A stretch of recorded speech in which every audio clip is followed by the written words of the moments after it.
Hello, everyone, and welcome to another edition of Afternoon Live with myself, Lee Ellery.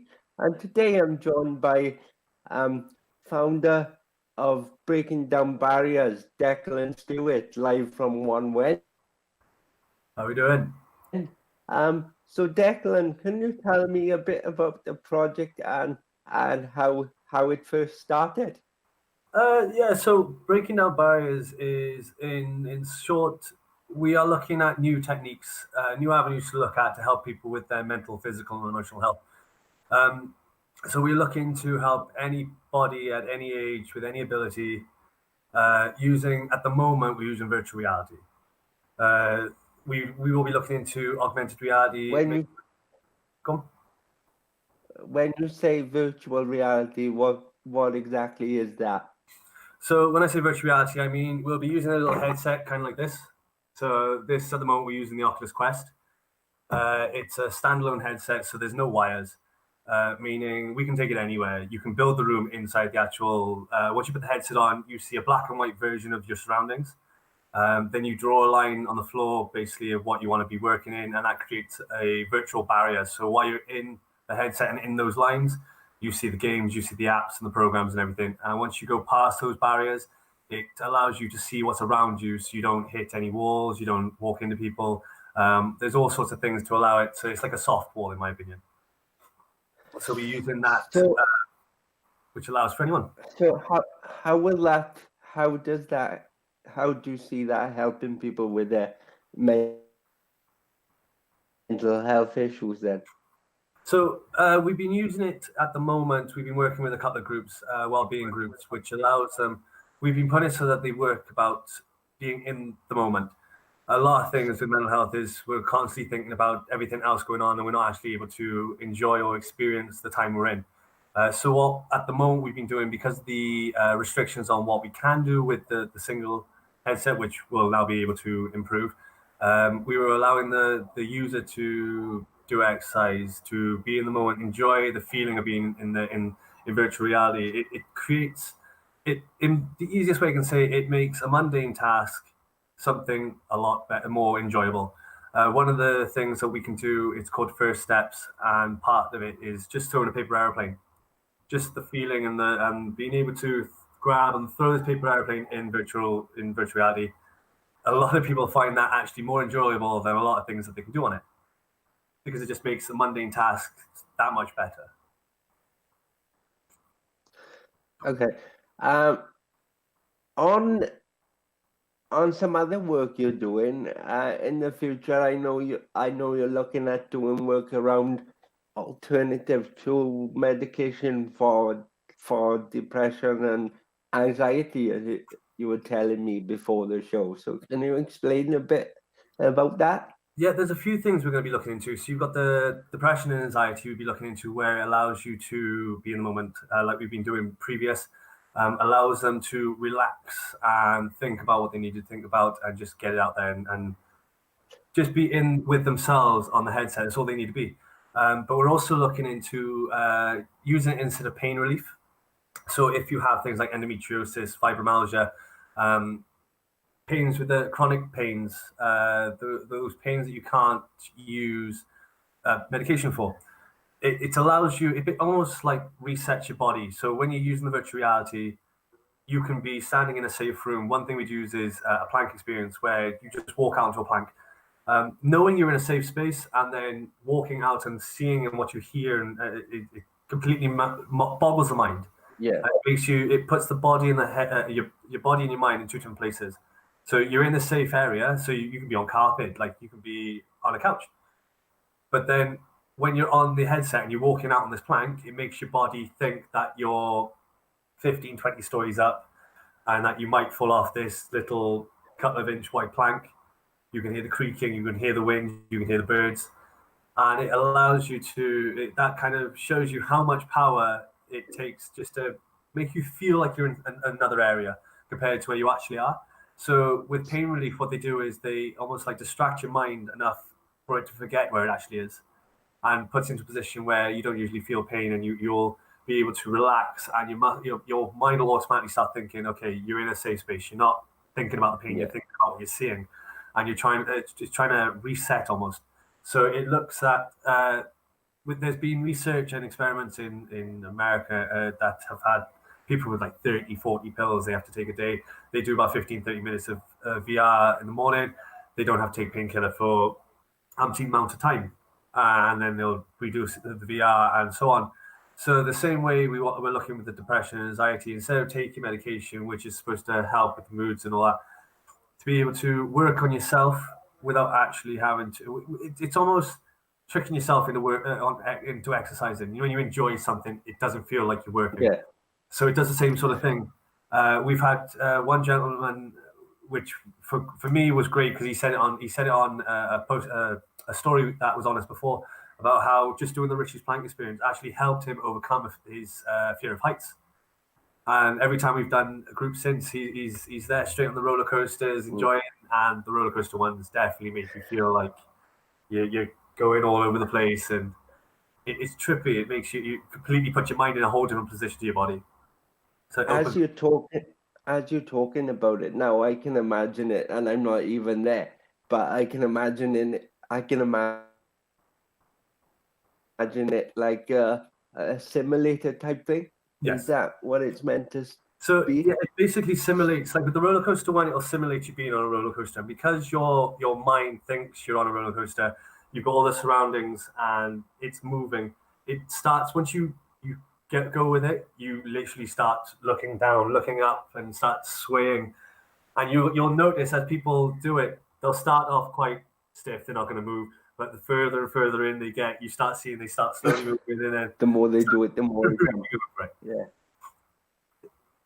It's the same sort of way as that they're going to be looking at other things, is distraction and simulators. So what age group do you take then, should we say, like help initially? At the moment, we're mainly helping adults.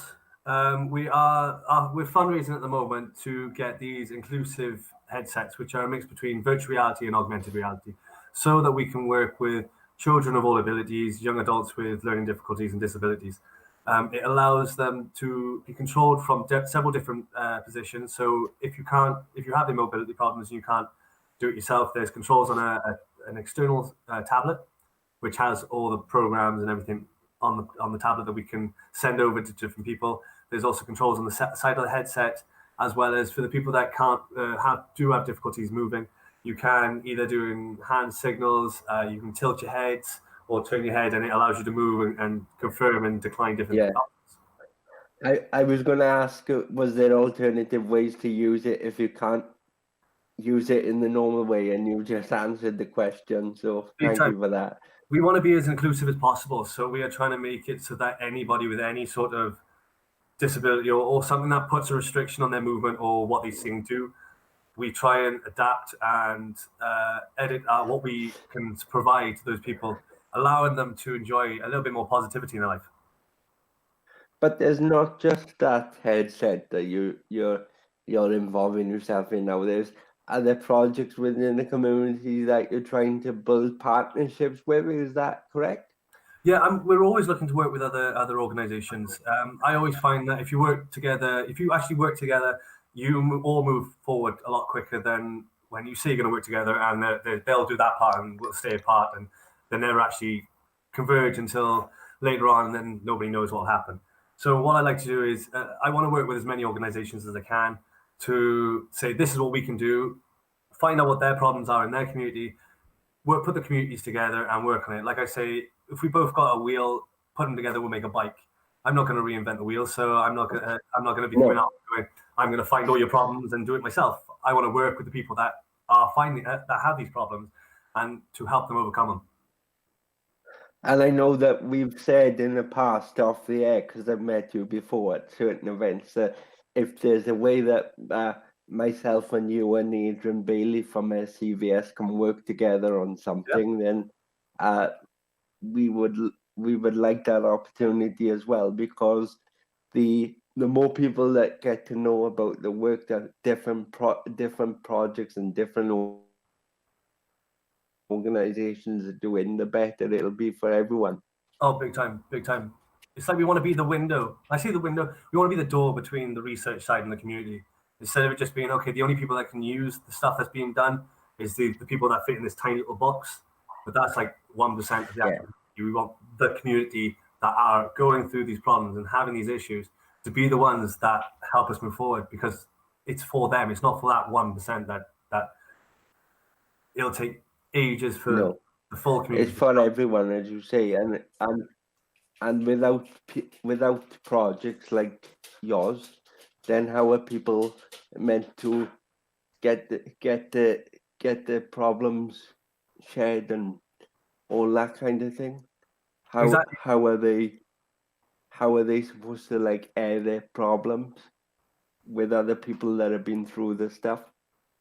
Exactly. If you don't know who the community are and you're just trying to make out, oh yeah, we've got this small little percentage of the people that have a few problems, you're not going to cover it. So we want to look at it at all sorts of angles rather than just being like, okay, we've done the reading, we've done the research on it, we've done the dissertation. This is the only view we're looking at. We see a load of ideas coming from different people that many people would never think about unless they came across other individuals, other personalities, and other ideas. Other people in the same situation as them. Say again, sorry. I said other people in the same situation as them. Are we? Do you mean are we in the same situation as them with the groups, or? No, you were saying if you find different people, you can link them together to talk. Oh yeah. Talk to them about. Yeah. So yeah. It's finding. If we work with people and we have finding the right people to mentor. Yeah, if we have, I know I've sent people over to counselling services and domestic abuse services and custody people that need help in custody and so on. I can't provide those services, and my organisation can't. But we know organisations that aren't biased, and we work on both sides. So we can give the options. We can say, look, we work with these do really well, and this is what they do. So we pass them on. We're not so how can people get in touch with you or contact you if they want to get involved or get support from you? Easy enough. Contact us on Facebook. We're on Facebook. We're also on Twitter. We're also on Instagram. All our details are online, so it's easy enough to contact us. If they want to email us, it's just swansea.bdb. That's this general thing that goes through it all. Swansea.bdb@gmail.com if they want to email us, or go onto our Facebook and all our contact details, mobile numbers, and all that will be on there. Or drop us an inbox. I'm always open to hearing on my personal page as well as the organisation page, because we have different people on all sorts. We can just quickly link them and send over. Yeah. So is there anything else that you want to say before we finish tonight? Just that, when after this pandemic, we are looking to fundraise, and if anybody wants to help us out, donate, sponsor us, join in our events. We've got a couple of extreme events, shall we say, coming up, such as like skydiving, and we're doing a hot wing challenge, which is eating like 6 chicken wings, which are 8.6 million Scovilles. Just to put it in perspective, a jalapeno is about 8,000 max, and the hottest chili goes to 2.4 million. So we're doing things like we're pushing the limits on our own, almost like ironically suffering, where we'll suffer for a little amount of time to help those that suffer. For a cause. Yeah. For those that can't say, oh, I don't want to suffer anymore, I'm open to suffering for a little bit to push the cause and help. Help the cause, yeah. Well, thank you, Declan, for taking the time to talk to Afternoon Light today, and hope to work with you soon, and wish you all the best for the future. Can I just say one more thing? After this, yeah, go ahead. After this, we will be running a wellbeing group using the virtual reality. We should hopefully have about 5 headsets after this, so we'll be able to do groups of 5 people up, doing things like the relaxation, the exercise, and so on, which, like you've seen earlier, the box VR, where we allow people to be able to do it and just use the virtual reality rather than having the worry about being in their own place and being in the gyms. Some people don't like being there. Others like working out with friends or no one at all. So it allows them to either work in groups or work on their own, and they won't have to worry about being watched or the other people around them. So Well, thank you for that, Declan, and thank you again for joining me on Afternoon Live today. Thank you for Well,